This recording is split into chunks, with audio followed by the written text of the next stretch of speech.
하나님 말씀은 에베소서 2장 4절 말씀 봅니다. 긍휼에 풍성하신 하나님이 우리를 사랑하신 그 큰 사랑을 인하여 허물러 죽은 우리를 그리스도와 함께 살리셨고 너희가 은혜로 구원을 얻은 것이라. 5절 말씀까지 보았습니다. 오늘 우리가 살펴보려고 하는 말씀은 이 함께라는 말입니다. 그리스도와의 연합이 갖는 의미를 추적해 보려고 합니다. 우리는 에베소서 2장이 에베소서 1장 다음에 있는 거라는 것을 늘 명심해야 됩니다. 쉬운 얘기죠. 그러나 에베소서 1장이 2장으로 넘어올 때 어느 문제를 언급하면서 넘어왔었는지 기억나십니까? 능력에 관한 얘기를 하는 중이었다는 것을 꼭 기억해 두셔야 됩니다. 우리를 향하여 갖고 계시는 하나님의 간섭하심, 우리를 축복하시려는 하나님의 계획을 이루시려는 열심, 그 열심이 어떤 힘으로 역사되고 있는지 아는가 하는 얘기를 하고 있었습니다. 그래서 우리 1장 19절 말씀 보면 그의 힘의 강력으로 역사하심을 따라 믿는 우리에게 베푸신 능력의 지극히 크심이 어떤 것을 너희로 알게 하시기를 구하노라 해서 그 능력이 얼마나 큰 것인가를 설명하는 말하자면 부수적인 설명으로 20절 이하에 그 능력이 그리스도 안에서 역사하사 죽은 자들 가운데서 다시 살리시고 하늘에서 자기의 오른편에 앉혔다 그럽니다. 2장 1절 그때 이 부분 하면서 말씀드렸다시피 또한이라는 말이 빠져 있다 그랬죠. 또한 너희의 허물과 죄로 죽었던 너희를 살리셨도다. 하나님께서 우리를 축복하시고 우리를 영광의 자리에 보내기 위하여 계획하신 것을 이루시는 열심이 어떤 힘을 가지고 추진되고 있는가 하는 얘기를 하는 중입니다. 그래서 그 우리에게 일어난 일들, 앞으로 있을 일들과 지금 있는 일들 말고 과거에 있었던 일들을 먼저 추적하는데 2장은 할애되고 있는 겁니다. 2장의 얘기들은 우리가 도대체 어떤 자리에 있었는데 지금 이 자리에 나왔는가를 설명하는 대목들입니다. 얼마나 큰 능력으로 우리가 이 자리에 오게 되었는가 하는 얘기입니다. 그러나 이 얘기를 하면서 우리가 구원에 관한 또 성경이 제시하는 복음에 관한 아주 중요한 본질들을 조금씩 건드리면서 지나가야 됩니다. 구원은 어떻게 얻는 것이냐 하는 얘기로부터 출발을 해야 됩니다. 구원은 어떻게 얻습니까? 예수를 믿으면 얻습니다. 우리가 잘 아는 대답입니다. 그러나 저는 보통 그 답을 제 쪽에서는 조금 다르게 쓰자고 주장하는 사람입니다. 예수를 믿으면 구원을 얻는다는 얘기는 절대로 틀린 말이 아닙니다. 정확한 표현입니다. 그러나 그 말은 구원을 얻고 못 얻는 것이 누구의 손에 있는 것 같은 느낌이 드느냐 하면 우리 손에 있는 느낌이 든단 말이죠. 구원을 내가 예수를 믿으면 얻고 내가 예수를 안 믿으면 못 얻는, 즉 구원의 가장 중요한 갈림길에 해당하는 그 결정권이 나에게 있는 것 같이 얘기하는 부분은 싫다 이겁니다. 제가 예전에 이런 설명을 한 적이 있습니다. 예수를 믿으면 구원을 얻는다 해서 예수를 믿으면 구원 얻는다. 예수, 믿음, 구원 세 단어 중에서 가장 중요한 단어는 뭡니까? 세 단어 중에서 가장 중요한 단어는 아니 조금 더 줄입시다. 구원이라는 것을 설명하는데 예수를 믿으라는 데서 예수와 믿음 중에서는 어느 것이 더 중요합니까? 예수입니다. 무슨 말인지 아시겠어요? 예수라는 말이 더 중요하다는 뜻은 무슨 얘기냐? 믿음이라는 말이 먼저 강조되지 말라는 얘기입니다. 성경이 예수를 믿으라는 얘기를 할 때는 믿음을 설명하기 위해서 그렇게 쓴 것이 아니라 예수라는 분에 의해서만 구원이 가능하다는 걸 얘기하려고 예수를 믿으라 그랬지 믿으라에 초점을 두고 만든 말은 아닙니다. 주 예수를 믿으라 그리하면 너와 네 집이 구원을 얻으리라는 결단을 요구하는 제시가 아니란 말입니다. 그러니까 믿으시오. 당신 지금 결정을 하시오. 때문에 제시된 말이 아니라 예수라는 이름 때문에 등장하는 말인 것입니다. 성경이 얘기하는 것은 우리가 얼마나 구원 얻기에 부적합했는가 하는 얘기를 일단 합니다. 부적합한 정도가 아니라 우리가 구원과 담을 쌓고 반대로 가서 하나님의 진노 아래 있었다는 얘기부터 합니다. 3절, 2장 3절이 거기 있었죠. 전에는 우리도 다 그 가운데서 우리 육체의 욕심을 따라 지내며 육체와 마음에 원하는 것을 하여 다른 이들과 같이 본질상 진노의 자녀였습니다. 우리는 구원의 적합, 안 적합 정도가 아니라 진노의 대상이었습니다. 우리 스스로 구원 문제에 대해서는 관심도 없고 열심도 없고 감각도 없었다고 얘기하고 한 걸음 더 나가서 오히려 벌받을 자리에 가 있었다고 얘기를 합니다. 빛이 세상에 왔을 때 사람들이 빛보다 어두움을 더 좋아해서 어두움을 쫓았다고 얘기를 합니다. 왜 성경이 이런 얘기를 자꾸만 하느냐 하면 구원이란 그 시작이 근본적으로 그 처음 스타트 자체가 우리로부터가 아니라 하나님이 한 일이라는 걸 자꾸 강조하는 겁니다. 여러분, 복음이라는 건 말이죠. 생각보다 어렵습니다. 왜 어려우냐 하면 우리에겐 늘 결과가 있을 뿐이지 시작과 과정이 없습니다.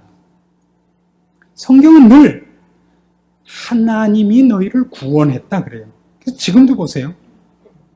2장 1절부터 제가 5절까지를 다시 읽을 테니까 보십시오. 너희의 허물과 죄로 죽었던 너희를 살리셨도다. 그때 너희가 그 가운데서 행하여 이 세상 풍속을 쫓고 공중의 권세 잡은 자를 따랐으니 곧 지금 불순종의 아들들 가운데서 역사하는 영이라. 전에는 우리도 다 그 가운데서 우리 육체의 욕심을 따라 지내며 육체와 마음에 원하는 것을 하여 다른 이들과 같이 본질상 진노의 자녀이었더니, 진노의 자녀였습니다. 또 어떻게 했다고요? 긍휼에 풍성하신 하나님이 우리를 사랑하신 그 큰 사랑을 인하여 허물로 죽은 우리를 그리스도와 함께 살리셨도다. 그래서 괄호치고 뭐라고 되어 있어요? 너희가 은혜로 구원을 얻은 것이라. 여기엔 아직 우리의 반응이나 우리의 결단이나 우리의 요구 조건이 개입되어 있지 않아요.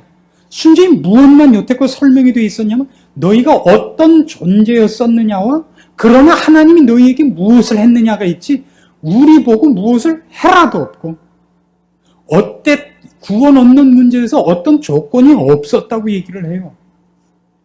구원 문제를 얘기하면 우리는 뭐에만 들어가 있냐면 구원을 얻은 대상으로만 우리 이름이 들어가 있지 구원을 우리가 얻게 되는 시작, 조건, 자격, 과정 아무 곳에도 우리가 이름이 들어가질 않는다는 걸 제발 기억을 해달라는 얘기입니다.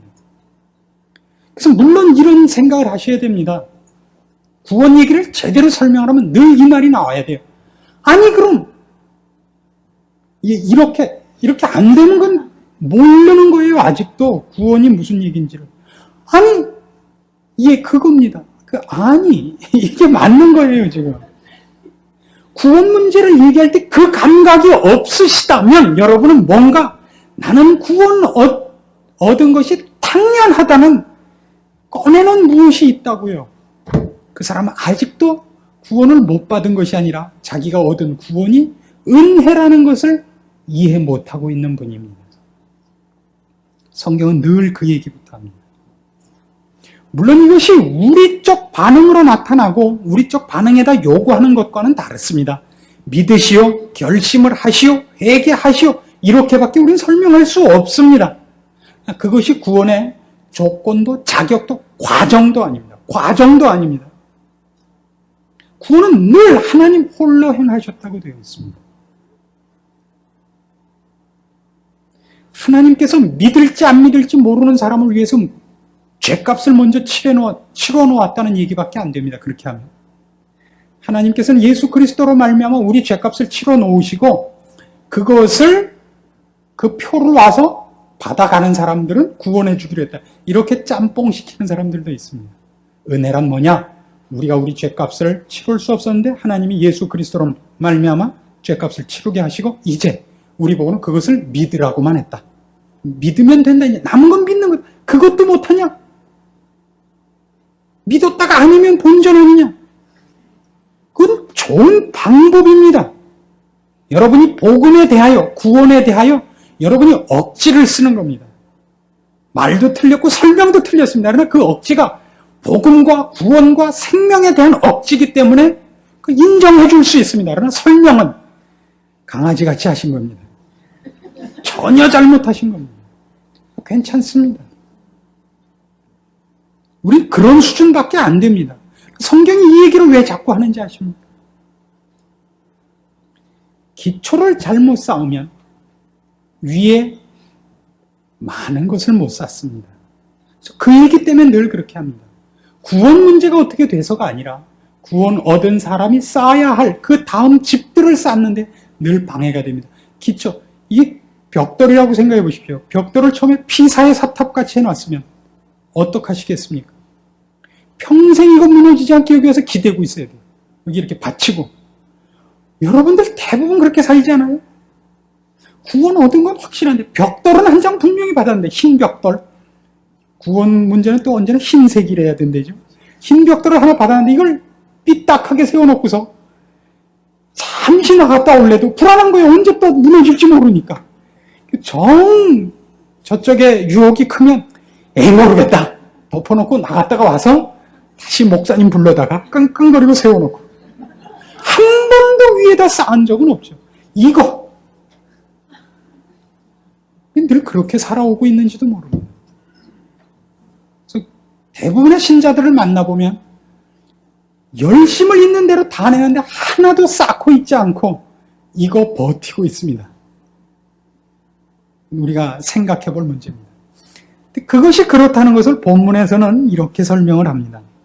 4절 보시면 긍휼에 풍성하신 하나님이 우리를 사랑하신 그 큰 사랑을 인하여 우리를 구원했다 그러는데요. 여기도 우리말에 하나 빠져 있는 게 있어요. 4절 바로 앞에 그러나라는 단어가 있습니다. 그러나라는 것은 무슨 뜻이에요? 그러나 그러면 앞에 있는 것과 뒤에 있는 것이 반대라는 뜻입니다. 이제 요즘 말장난들 이렇게 하죠. 주성호 전도사님을 이제 처음에 보면 굉장히 이제 좀 안 생기셨죠. 뭐 못생긴 혹자는 못생겼다 그러고 혹자는 이제 안 생겼다 그러면 자세히 보시면 정말 못생기셨어요. 이게 이제 애들이 하는 말장난이에요. 그러면 안 되죠. 척 보니까 그런 줄 알았더니 자세히 보니까 아니더라. 이게 원래 문장입니다.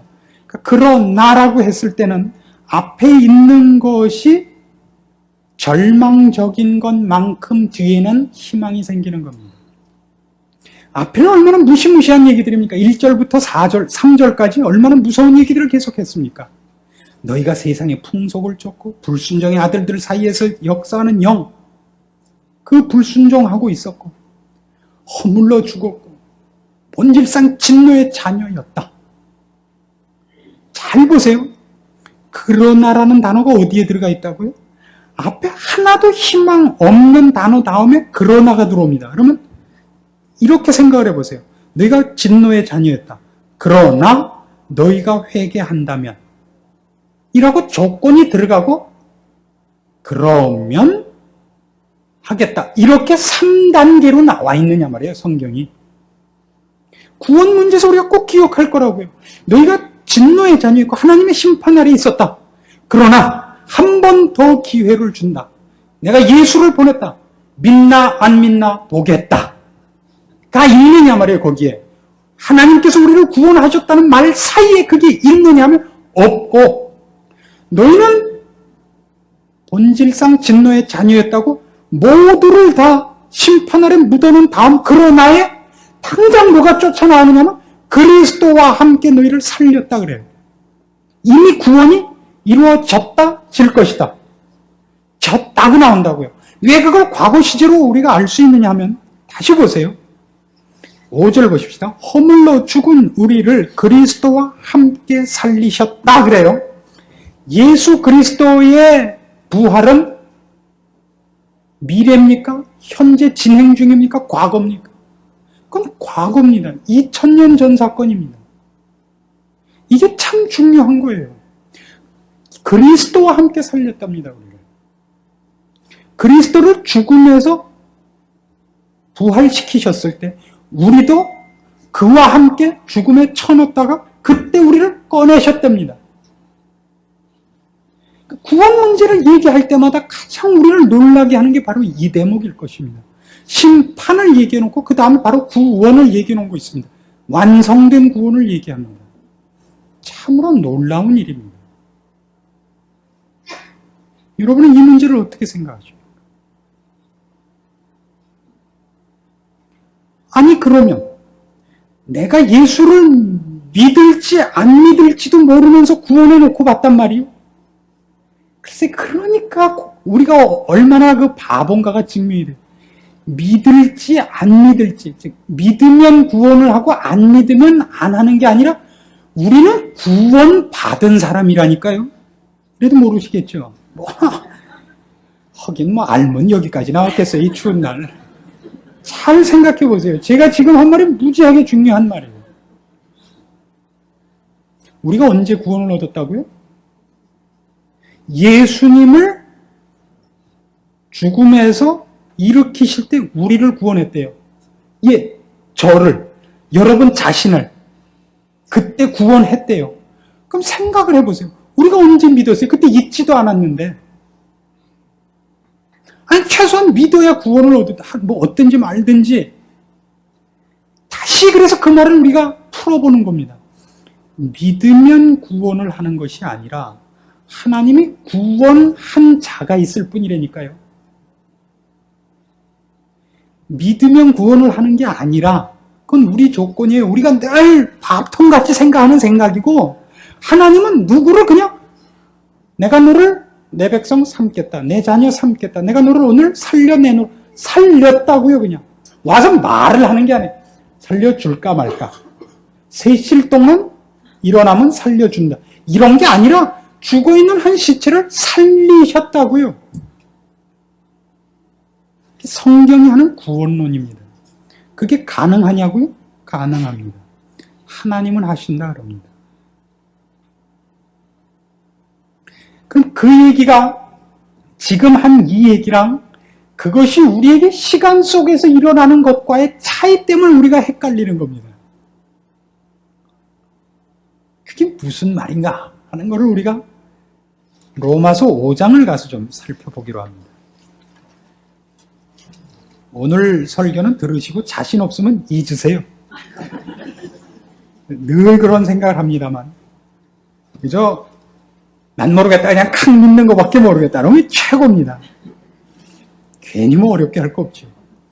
로마서 5장 12절에 가시면 이러므로 한 사람으로 말미암아 죄가 세상에 들어오고 죄로 말미암아 사망이 왔나니 이와 같이 모든 사람이 죄를 지었으므로 사망이 모든 사람에게 이르렀느니라.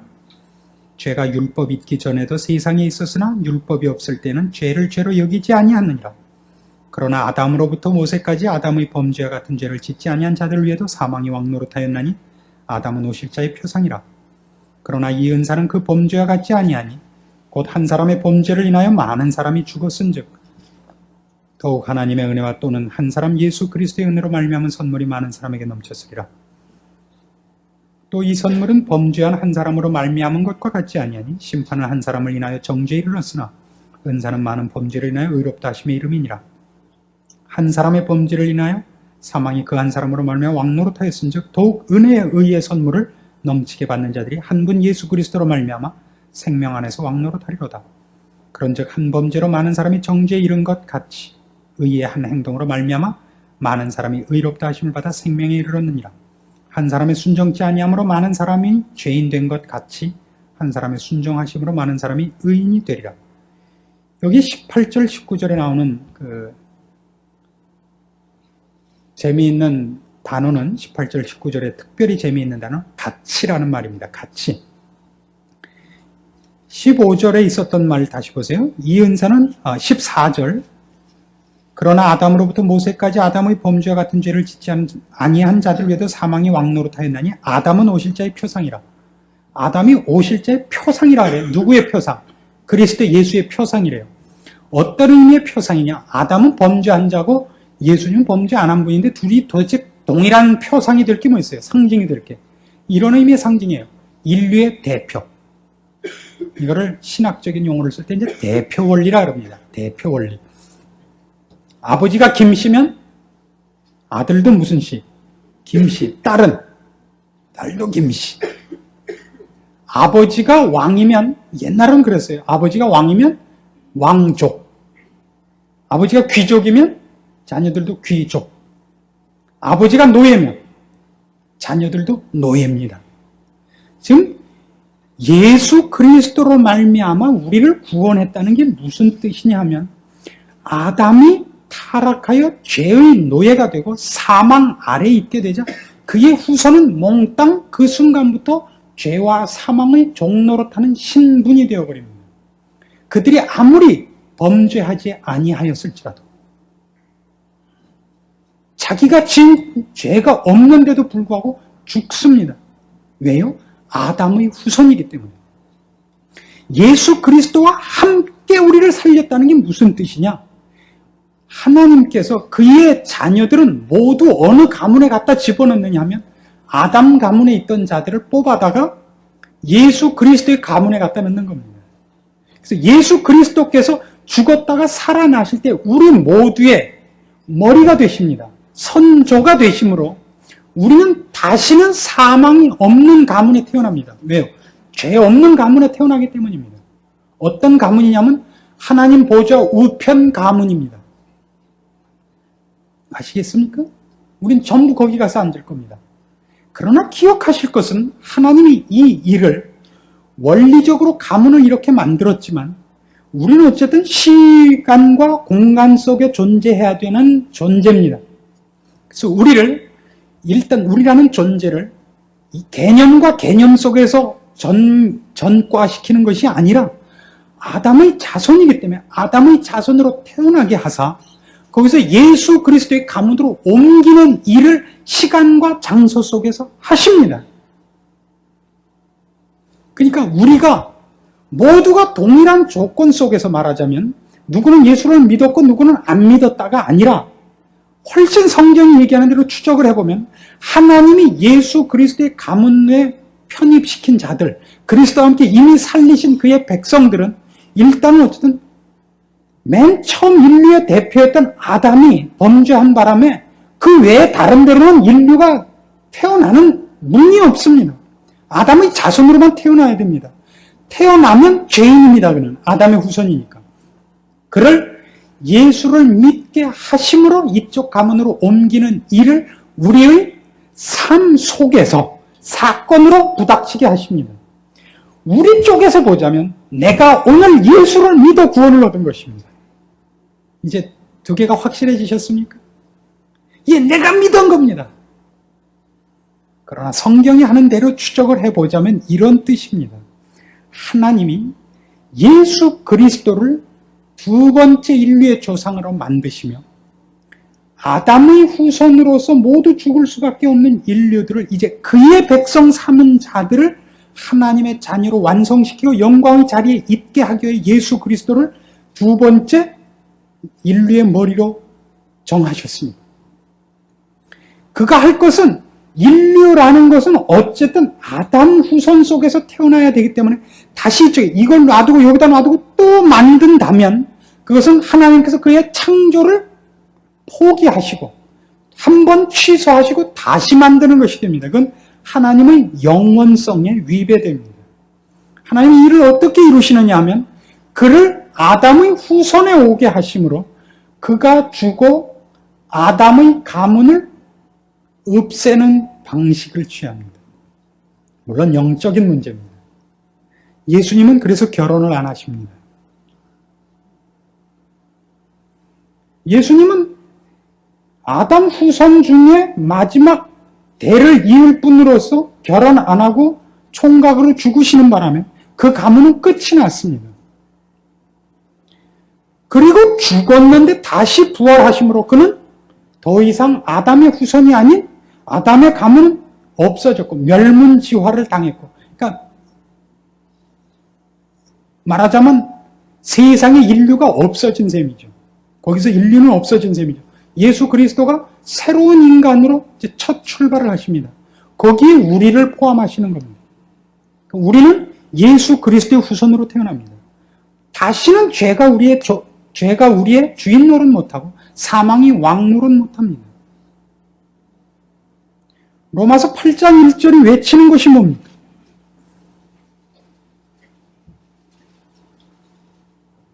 그러므로 이제 그리스도 예수 안에 있는 자에게는 결코 정죄함이 없나니 이는 그리스도 예수 안에 있는 생명의 성령의 법이 죄와 사망의 법에서 너를 해방하였습니다. 왜 그렇죠? 죄와 사망의 법은 죄인들에게만 적용되는 법입니다.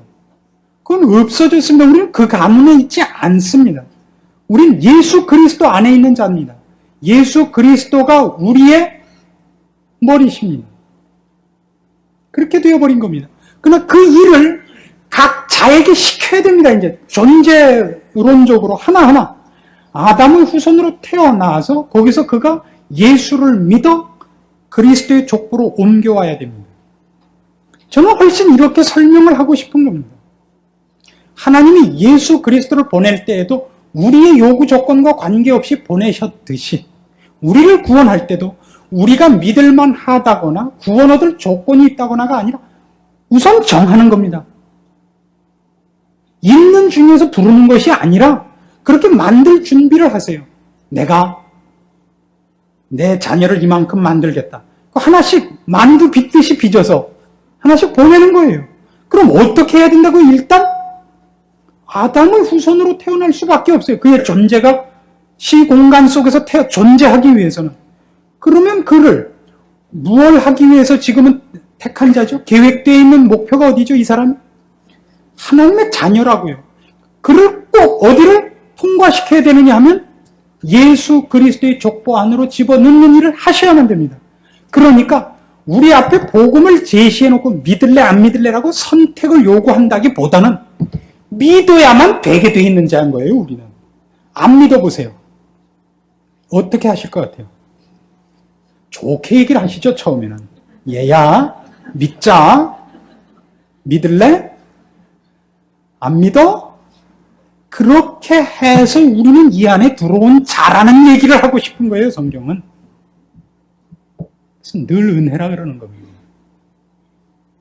이게 우리 쪽에서 구원 얻은 우리가 겪은 경험과 우리의 과정을 보자면 누가 복음을 전해줬고 듣고 고민하다가 회개하고 믿은 겁니다. 예, 저는 믿겠습니다라고 손들고 일어나서 나온 것일 수 있습니다. 성경은 더 깊은 얘기를 하는 것입니다. 그것이 틀렸다는 얘기도 아니고 그런 과정이 없다는 얘기도 아닙니다. 그러나 지금 얘기한 대로 추적해 보니까 결국은 누가 한 거냐 하는 가장 기본적이고 근본적인 원인을 따져보면 하나님이 하신 거라는 항복을 할 수밖에 없다는 것이 성경 얘기입니다. 그것이 오늘 여기서 우리가 기억해야 될 그리스도와 함께 살리셨다는 얘기입니다. 그래서 우리는 시간적으로 우리한테 하나님이 이렇게 하신 것들을, 하나님이 계획 속에서 다 하신 것들을 시간과 우리의 생활 속에서 하나씩 이루어 갈 겁니다만은, 하나님은 우리한테 그걸 이루실 겁니다만은, 성경은 얘기하기를 어디까지 되어 있느냐 그러면 여기까지 되어 있다 그러는 겁니다. 다시 에베소서 2장으로 돌아가셔서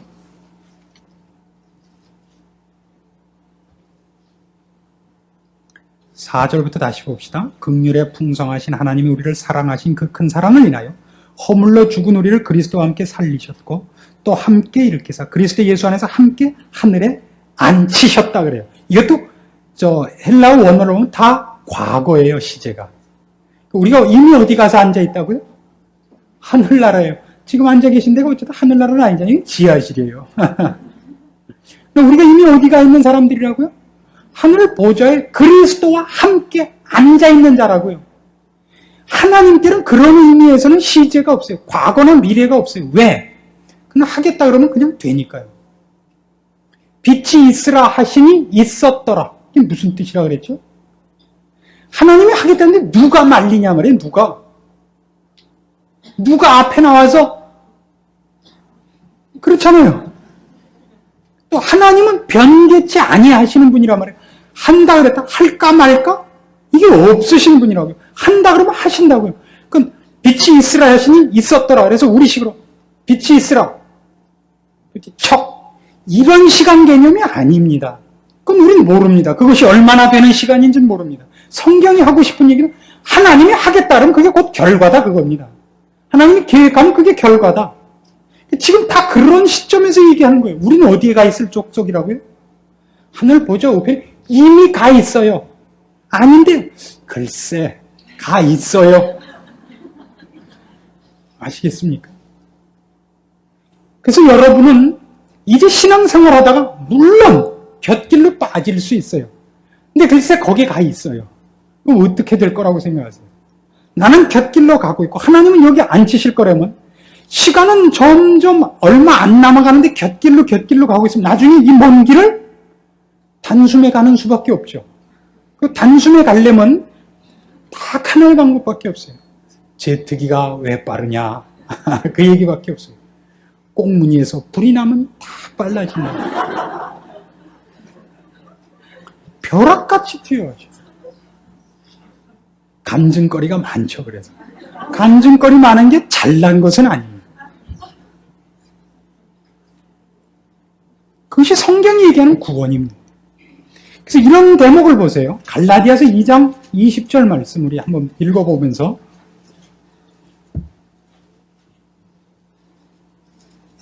한번 생각을 해보십시오. 갈라디아서 2장 20절 유명한 구절입니다. 내가 그리스도와 함께 십자가에 못 박혔나니 그런즉 이제는 내가 산 것이 아니요 오직 내 안에 그리스도께서 사신 것이라. 이제 내가 육체 가운데 사는 것은 나를 사랑하사 나를 위하여 자기 몸을 버리신 하나님의 아들을 믿는 믿음 안에서 사는 것이라. 이것은 사도 바울의 고백입니다. 이 고백을 우리가 언제쯤 가면 할 수 있을 것 같습니까? 언제쯤 가면? 이게 목표라고 생각하지 마십시오. 이건 시작부터 이 고백을 누구나 할 수 있습니다. 왜냐하면 그리스도와 분리되어 있는 신자는 없기 때문입니다. 우리는 무엇 때문에 이 본문을 갈라디아서 2장 20절을 성화의 극치라고 생각을 하는 그 오류에 빠지느냐 하면 말이죠. 그리스도와의 연합이 마치 내가 이루어야 할 일인 줄 알고 있기 때문이에요. 우린 그리스도와 연합되어 있지 않는 순간, 즉 분리되어 있는 순간은 없습니다. 늘 같이 있습니다. 불화하고 있을지언정. 아시겠어요? 그것이 분리되는 일은 절대 없습니다. 언제부터? 예수 그리스도의 십자가에 달리실 때부터. 그때부터 우리는 모두 그 안에 들어가 있습니다. 우리는 이제 예수 그리스도 외에 우리의 머리가 없습니다. 그분에게 일어난 모든 운명은 우리의 운명이 된 것입니다. 그런데도 불구하고 우리는 연합이라는 것을 무엇과 혼동을 하느냐 하면 하나님 뜻에 어느 만큼 순종하고 일치되느냐 하는 것과 혼동을 합니다. 확실한 증거를 하나 찾읍시다. 로마서 8장 26절 보시면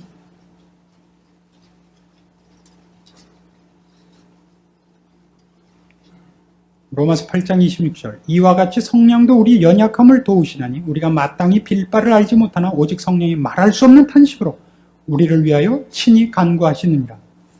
예수를 믿으면 성령님이 늘 와 계십니다. 없으면 그는 신자가 아닙니다. 바로 8장 9절에 나옵니다. 만일 너희 속에 하나님의 영이 거하시면 너희가 육신에 있지 아니하고 영에 있나니 누구든지 그리스도의 영이 없으면 그리스도의 사람이 아니라. 그렇죠? 그런데 지금 8장 26절에 보면 성령님께서 얼마나 안타까우시면 말할 수 없는 탄식으로. 아마 이 탄식은 제 생각에는 그 사랑과 진실에 나오는 누구의 원미경 시어머니 그런 답답한 심정이신가 봐요. 그러나 그 성령이 그래서 우리 밖에 계시다는 뜻이 아니에요. 우리 안에 계신 성령이 우리가 마땅히 빌 바를 모르기 때문에 말할 수 없는 탄식으로 비세요. 우리 대신. 우리 안에 계세요. 그때도. 신자란 처음부터 끝까지 그리스도와 분리되어 있을 수 없고 그 연합이 옛날엔 멀었다가 점점 이렇게 되는 거 아니에요. 같이 있는데 같이 있어도 동상이몽이라는 걸 우리가 늘 오해하는 거예요. 내가 범죄하고 있는 동안은 분리되어 있는 것 아니에요. 그때도 같이 있어요. 그래서 뭐라 그러죠? 너희 몸으로 죄를 짓지 마라. 너희 몸은 성령의 전인 줄 알지 못하느냐? 그렇죠? 하나님께서 거하는 전이라 그래요. 우리 몸을. 너희 몸으로 더러운 죄를 짓지 말라 그래요. 우리가 그리스도와 연합되어 있는 것은 처음부터 끝까지 우리의 운명입니다. 그래서 갈라디아서 2장 20절의 말씀은 사도 바울이 잘난 척하는 얘기가 아닙니다. 신자의 존재론입니다. 신자는 그런 사람입니다. 그리스도와 분리되어 있지 않습니다. 그것을 인식하고 순종하는 자 있고 꼭지에 타는 사람이 있죠. 그런 차이가 있다고 얘기합니다. 오늘 얘기하려고 하는 것은 그 안에서 얼마나 하모니를 이루라는 얘기가 아닙니다. 기억해야 될 것은 우리가 어떻게 그의 크신 은혜로 지금 이 자리에 있고 우리의 운명이 그의 손에 있는가를 인식하자는 얘기를 했던 겁니다. 그 진노의 자리에서 하나님의 오직 사랑과 은혜로 말미암아 우리가 구원을 얻었습니다. 우리가 잘나서 얻지 않았습니다. 그것이 하나님의 능력이다 이겁니다. 무슨 얘기라고요 지금 이게 전부? 하나님께서 어떤 능력으로 우리를 간섭하는가 하는 싸움이라고 그랬죠. 하나님이 우리를 향하여 갖고 계시는 영원한 영광의 목적지까지 우리를 과연 가게 하실 것이냐? 하고야 만다. 무엇을 할 수 있냐? 그가 그 어떤 열심으로 너희에게 간섭하시며 그 열심을 어떤 능력으로 이루어 나가는지 아느냐? 하는 싸움이라고 했습니다. 그 능력의 첫 번째가 뭐였어요? 예수 그리스도를 어떻게 죽은 자 가운데서 일으켜 하늘 보좌 우편에 앉혔느냐? 그 다음에 하나는 지금 바로 이 얘기예요. 진노의 자녀요? 심판 아래 있었던 자를 어떻게 하나님의 자녀로 꺼낼 수 있었느냐? 우리가 믿겠다고 했거나 구원할 만한 무슨 조건이 있었거나 우리의 무슨 협조사항이 없었는데도 불구하고 어떻게 이렇게 덜컥 꺼낼 수 있었느냐? 말이 안 되지 않느냐? 예, 거기가 바로 우리가 기억해야 할 하나님께서 우리를 향하여 갖고 계시는 목적을 이루어내시는 능력이 어떻게 큰 것인가를 기억하는 자리가 이겁니다. 아무도 못하는 일입니다.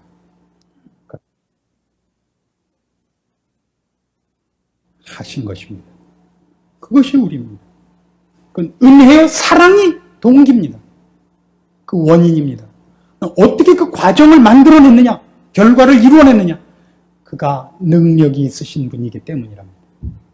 시체를 하늘 보좌 우편에 앉히신 하나님의 능력, 모든 정사와 권세를 그 시체의 무릎 아래 꿇게 하신 그 강력한 힘이 이제 바로 너희를 진노의 자리에서부터 하나님의 자녀로 불러내었도다. 이 얘기를 하는 겁니다.